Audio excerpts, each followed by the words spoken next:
Automatically ہے، لیکن اس system کو بنانے والا اللہ ہے. کوئی آٹومیٹک مشین ہوتی ہے نا تو وہ زیادہ عجیب مشین ہوتی ہے. اس کے بارے میں یہ کہنا کہ اس مشین کو کسی نے نہیں بنایا، یہ زیادہ عجیب بات ہے بنسبت اس مشین کے بارے میں جو مینوئل ہو، جس میں آٹو سسٹم نہ ہو. جیسے ایک واشنگ مشین ہم مثال فرض کر لیتے ہیں. ایک واشنگ مشین ہے جس میں آپ پلگ لگاتے ہیں، پھر وہ گھومتی ہے، آپ اپنی مرضی سے ٹائم سیٹ کرتے ہیں، پھر جب وہ کپڑے دھل کے تیار ہوتے ہیں آپ کو اندازہ ہوتا ہے، آپ مشین کو آف کر دیتے ہیں، پھر آپ اس کے کپڑوں کو نکال کے پانی میں دھوتے ہیں.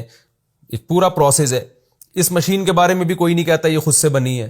لیکن ایک مشین اگر آٹومیٹک مشین ہو، جیسے کہ دنیا میں آج کل استعمال ہو رہی ہیں آٹومیٹک مشینیں، کہ بھئی وہ پانی بھی خود ہی کھینچے گی، وہ دھوئے گی بھی خود ہی، اس کے بعد پانی سے کنگھالے گی بھی خود ہی، اور اس کے بعد پھر ڈرائی بھی خود ہی کرے گی. یہ سارا کام ترتیب سے، اور کپڑے خشک ہو کے آپ کے پاس آ جائیں گے.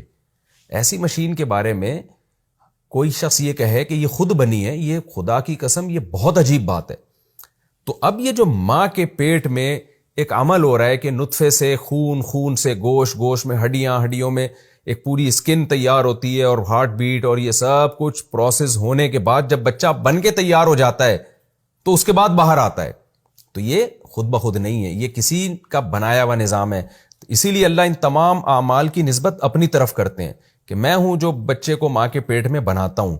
یہ میں اس لیے ڈیٹیل اتنی بیان کر رہا ہوں کہ آج کل جو ایتھیس لوگ ہیں، ملحد لوگ ہیں، وہ کیا کرتے ہیں، ایک دھوکہ دیتے ہیں لوگوں کو. خوب اچھی طرح یہ بات کو سنیے گا. وہ دھوکہ یہ دیتے ہیں کہ دیکھو پہلے زمانے میں لوگوں کو کسی بھی عمل کی سائنٹیفک لاجک کا پتہ نہیں ہوتا تھا، اس بیس پہ انہوں نے خود بخود خدا گڑھ لیے تھے. لوگوں کو پتہ ہی نہیں تھا کہ جی طوفان کیوں آتے ہیں، پتہ ہی نہیں تھا کہ جی زلزلے کیوں آتے ہیں، لوگوں کو پتہ ہی نہیں تھا کہ بچہ ماں کے پیٹ میں جو بنتا ہے وہ اس کا پروسیس کیا ہے، اس کا جو نیچرل ایک لاجک ہے اس کی وہ کیا ہے، تو پتہ ہی نہیں تھا. تو انہیں کوئی کام کرنے والا نظر نہیں آتا تھا اور اس عمل کی لاجک معلوم نہیں تھی، تو انہوں نے خدا گڑھ لیا کہ جی خدا نے کیا ہوگا، یہ طوفان خدا لا رہا ہوگا، یہ سیلاب خدا لا رہا ہوگا. اب تو سائنس نے اتنی ترقی کی ہے کہ اب تو یہ چیزیں خود بخود یعنی پتہ چل گیا کہ یہ ہو کیسے رہا ہے. تو ہم ان اعمال، ان اسباب کی طرف نسبت کریں گے. مثال کے طور پر ایک جگہ پانی گرم ہو جاتا ہے آٹومیٹیکلی. اب آپ کو پتہ نہیں گرم کیوں ہو رہا ہے، تو آپ کہہ دو بھئی خدا نے کیا ہے. لیکن جب سائنس نے ترقی کی تو پتہ چلا جی آگ تو نہیں ہے، لیکن سورج کی کرنیں ایک خاص زاویے سے یہاں پڑی تھیں، اس بیس پر یہ جناب گرم ہو گیا. تو اب تو سورج کی طرف نسبت کی جائے گی نا، خدا کی طرف نسبت کی کیا ضرورت ہے. ایک اور مثال سے میں بات سمجھاتا ہوں.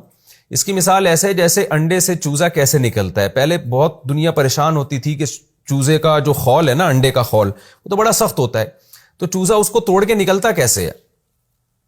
تو لوگوں نے کہہ دیا جی آخری دن خدا ہے جو انڈے کو کے خول کو توڑتا ہے اور چوزا باہر نکل آتا ہے، کیونکہ لوگوں کو سمجھ میں نہیں آیا.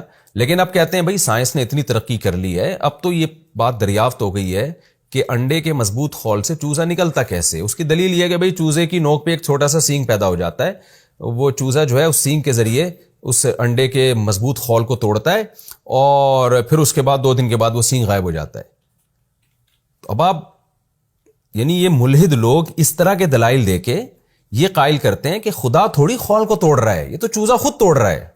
اور اتنی نازک چونچ سے کیسے توڑ رہا ہے؟ تو بھی نازک چونچ تھوڑی، اس کے اوپر تو ایک چھوٹا سا سینگ نکلتا ہے، اس سے ٹوٹ جاتا ہے.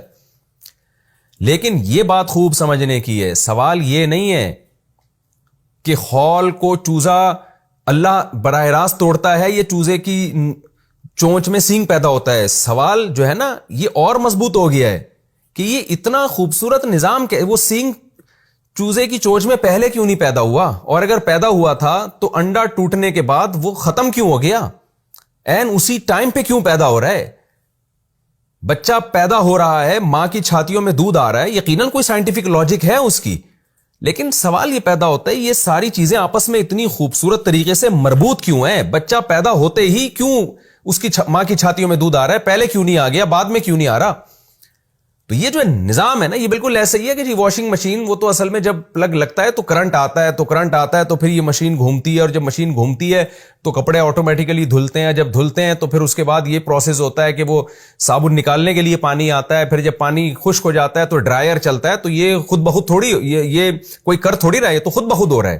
بھائی خود بخود تو ہو رہا ہے، لیکن اس مشین کو کس نے بنایا؟ کیا یہ آٹو سسٹم خود بخود اس میں ایڈجسٹ ہو گیا ہے؟ یہ ممکن نہیں ہے.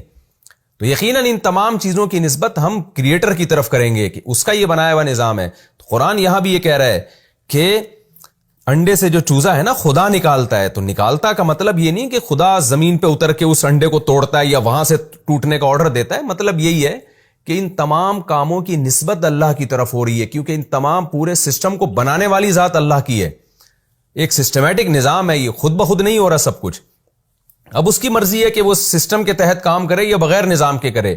اس نے عیسیٰ ابن مریم کو بغیر باپ کے پیدا کیا، اس کی کوئی لاجک نہیں ہے، لیکن عام قانون اس کا یہی ہے کہ ماں باپ کا ملاپ ہوتا ہے، اس کے نتیجے میں بچہ پیدا ہوتا ہے. تو ملاپ کے نتیجے میں بچہ پیدا ہونا بھی خدا کی قدرت کی دلیل، اور بغیر باپ کے بچہ پیدا کر دینا بھی خدا کی قدرت کی دلیل ہے.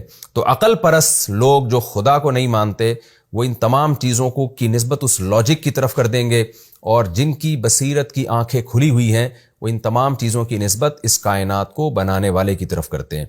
تو اب ان آیتوں کا مفہوم سمجھیے. اللہ فرماتے ہیں واللہ اخرجکم من بطون امہاتکم، اللہ ہے وہ ذات جو تمہیں تمہاری ماؤں کے پیٹوں سے نکالتا ہے. یہ بھی اللہ کی بڑی قدرت ہے. لا تعلمون شیئا، تمہیں کچھ بھی پتہ نہیں تھا. کچھ بھی پتہ نہیں کا مطلب یہ نہیں کہ بالکل ہی انسان فارغ ہوتا ہے، مطلب جو بھی نالج ابھی تمہیں ملی ہے، ماں کون ہے، باپ کون ہے، اور جو بھی تم نے اس کے بعد کان آنکھیں اور دل استعمال کر کے جو بھی نالج حاصل کی ہے، اس آج کی نالج کے مقابلے میں تم زیرو ہوتے ہو. ہاں کچھ بیسک نالج تو اللہ بچے کو دی ہوئی ہوتی ہے اللہ نے، کہ دودھ کہاں سے ملے گا بچے کو اور وہ کیسے اس کے پیٹ میں اترے گا. وہ تو ایک ایسی نالج ہے جس کو نالج سمجھا نہیں جاتا، وہ اس وقت زندہ رہنے کے لیے ضروری ہے. لیکن آج کے مقابلے میں بچے کے پاس جو نالج ہے جو بعد میں اس کو ملتی ہے وہ کچھ بھی نہیں ہوتی. لیکن اللہ نے بچے میں علم حاصل کرنے کی صلاحیت رکھی، یہ بھی اللہ کا احسان. کیا مطلب؟ بتایا یہ جا رہا ہے کہ جب تم پیدا ہوئے تھے تو جو نالج آج تمہارے پاس ہے، اس نالج میں سے کوئی نالج نہیں تھی. تم بالکل جاہل تھے، ہر چیز سے جاہل تھے. لیکن خدا نے تم پر احسان کیا کیا کہ وَجَعَلَ لَكُمُ السَّمْعَ وَالْأَبْصَارَ وَالْأَفْئِدَةَ، اس نے تمہارے لیے کان بنائے، آنکھیں بنائی اور دل بنائے، تاکہ تمہارے پاس جو سورس آف نالج ہے نا وہ تمہیں دے کے بھیجا. اس نے نالج حاصل کرنے کے وسائل اس نے تمہیں دے دیے. اگر یہ خود بخود ہوتا یہ سارا نظام تو تمہیں سورس آف نالج بھی نہ ملتی، تمہیں یہ علم حاصل کرنے کے ذرائع بھی نہ ملتے. اب آپ دیکھیں انسان کو اللہ نے علم حاصل کرنے کے ذرائع دیے، پیدا کیا تو کان، آنکھ، ناک، دل، دماغ، جگر، یہ ساری چیزیں، اور خاص طور پہ دماغ اور دل جو نالج حاصل کرنے کے ذرائع ہیں، یہ ساری چیزیں دی. اور نالج حاصل کرنے کے بعد اس نے اسی خدا کا انکار کر دیا. کتنی بڑی ضلالت اور کتنی بڑی گمراہی ہے. تو اللہ نے فرمایا یہ سب کام میں نے اس لیے کیے تھے لعلکم تشکرون، تاکہ تم شکر گزار بنو، تم مانو کہ کوئی خدا ہے جس نے ہمیں آنکھ بھی دی، جس نے ہمیں کان بھی دیے، جس نے ہمیں دل بھی دیا، جس نے ہمیں سوچنے سمجھنے کی صلاحیت بھی دی. لیکن تم نے شکر ادا کرنے کے بجائے اسی خدا کا انکار کر دیا، اور بعضوں نے اسی خدا کے ساتھ غیروں کو شریک کر دیا.